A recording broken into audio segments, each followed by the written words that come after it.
People often ask me what's wrong with golf in Malaysia, what's wrong with our juniors, why aren't we producing any world-class players, and that just seems to be a lot of negative talk about what's going wrong. And I think we need to look at how can we collectively, as professional golfers, as the major stakeholders in the country, the government, how can everyone work together and strategically put in coaching programs throughout the country, training local golf professionals, improving their standards of coaching, facilities. There's infrastructure in Malaysia is as good as anywhere in the world for golf. I mean, we look at Australia and say, well, how do we produce so many world-class golfers? It's not because they're practicing at 5-star resorts and 5-star driving ranges. It's just the culture and the system that's in place.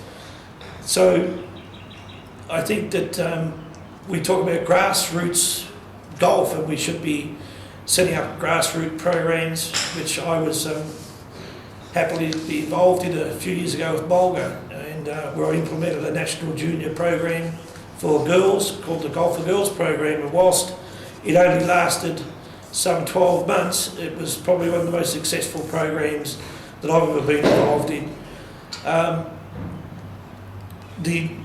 What I learned from that program and understanding the golf industry in Malaysia is that if we develop and implement national programs at grassroots level for these school kids and primary school kids right throughout Malaysia, where do they actually go to play golf? And this is the problem we've got, that you can train and implement golf to all the kids and up in the felder plantations and the jungle everywhere.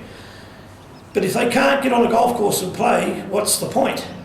So what I feel is the important thing for us to do is to get the golf clubs to open up and allow for a junior membership in the golf club.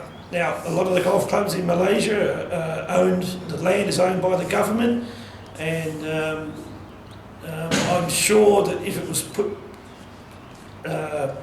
forward properly in a very clear way, is what we'd be trying to do here, is that if the golf clubs could see their way to allowing 20 or 30 junior members in their golf club who were non-members kids, and allowing juniors to play at that golf club. Now, if that was to happen, then you have a massive pool of golfers, of junior golfers to develop and to put into club junior programs, state junior programs, and then feeding into the national level.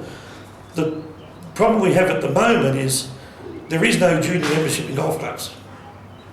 So if a kid around the corner goes to the local driving range because he likes to have a game of golf or try his hand at golf, and he's got a bit of talent, where can he join? If his parents can't afford a commercial membership, where does this kid ever going to play golf?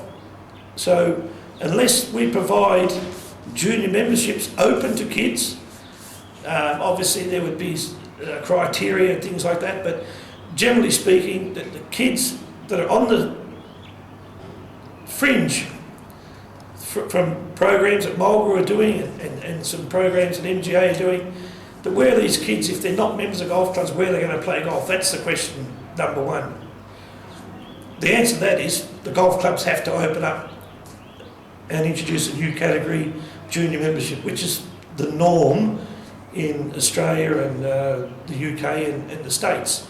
So that's the first thing. So you would have grassroots program feeding those good juniors into the local club scene, therefore building up the stock of junior golfers at the club, which then also enhances or ensures the long-term viability of the golf club. Because if the golf clubs rely on family membership only, we're going to start running out of families.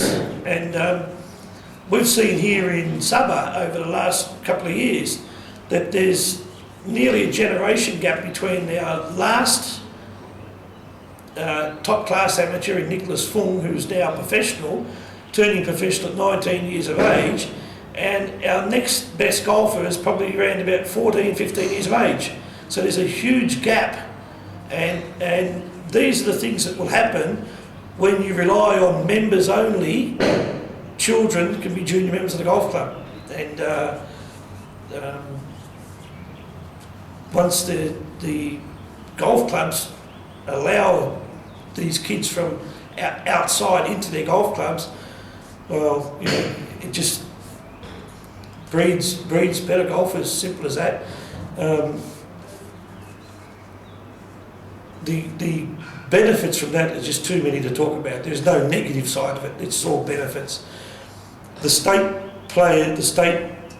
then has a pool of golfers that can justify funding a true junior development program. I don't know if there's any really genuine state junior development program in Malaysia at the moment. I don't know if there is. That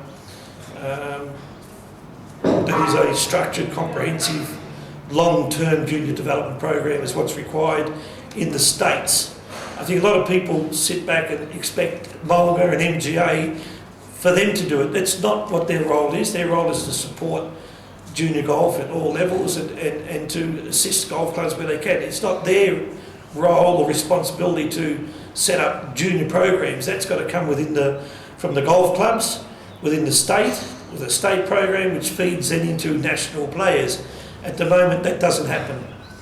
At the moment, the only juniors that are reaching a standard that and the standard's not that good, but are reaching standards of making it to our national teams or squads, kids that have been fully funded by their parents for their private coaching. Yes, once they've reached the national level, the players looked after with their expenses and travel, but working their way up to that level, it's all left to the parents to fund it.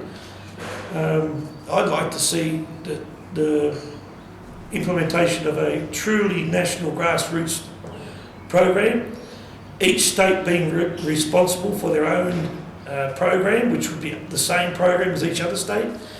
You know, we've got 14 states here in Malaysia. It's probably too many. We could trim that down and make it southern, meaning Johor, central, KL, northern, Kedah, Taiping, East Malaysia, Sabah, Sarawak, which would include Labuan. Therefore, then you're dealing with 6 states or 6 centres, training up local professionals, getting the professional golf associations together, and having the government recognise that there is a career in professional golf. Now, as we know, to become a professional in Malaysia here just simply requires someone to shoot 78 a couple of times and they're labelled a professional golfer. The unfortunate thing with that is that they can't play in any other country except in Malaysia. So with this being available to young golfers, we have this at the moment, young players not wanting to go on for national level because they see their mates and their buddies playing on the local tour, a domestic tour, which is successful in Thailand because they've got 50 million people or whatever.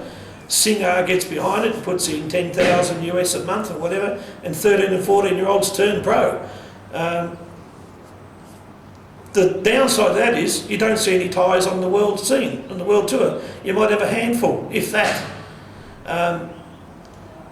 The Philippines, they have a similar type thing, a domestic tour. Korea, Malaysia, if Malaysia's to follow that type of module, I'm not sure because we just don't have the numbers of players. And if these kids opt for turning professional at 16, 17, 18, that's going to really weaken the national, it's going to deplete the stocks. And so I just like to, my input would be to set up that grassroots program, get the golf clubs to open up a junior membership category, Then there would be the numbers there for the state golf associations to implement structured coaching programs, therefore producing more players, a bigger pool for the national teams to be selected from, and ensuring the future of golf in Malaysia, because the players are going to come from somewhere, and if the doors shut on those kids that are not members of golf clubs, I don't know what the long-term future is. I really believe it's got to happen that the golf clubs have to open up and allow a certain number of juniors per club for a junior membership. Now, you know, whether that takes legislation because juniors can't be members of clubs in Malaysia, I don't know, but I'm sure these things can be looked at. Golf now is an Olympic sport, okay? So it's part of the federal budget now in that it's an Olympic sport, and for the long-term benefit and for golf in Malaysia, we've got to get more kids playing. To do that, they've got to have a golf course to play on. Now, whether we can build more public golf courses or not, I don't think that's the answer. I think we need to get the kids into the golf clubs, get them playing against each other in junior competitions. Sport Excel's a great idea. They have 140 kids playing every time they have a tournament. That can be looked at. So, you know, the talent, the infrastructure, there's no shortage of it here in Malaysia. Absolutely no shortage of it. It's just a matter of getting the pools bigger, getting more numbers in. And through experience, I can tell you, if we're out there at grassroots level, that's fine. We can generate interest, we can generate the momentum, the snowball effect, but these kids must have a golf club to be able to go and join and play on. There's no point in introducing golf to 3,000 or 4,000 kids and they can't go to a golf course and play.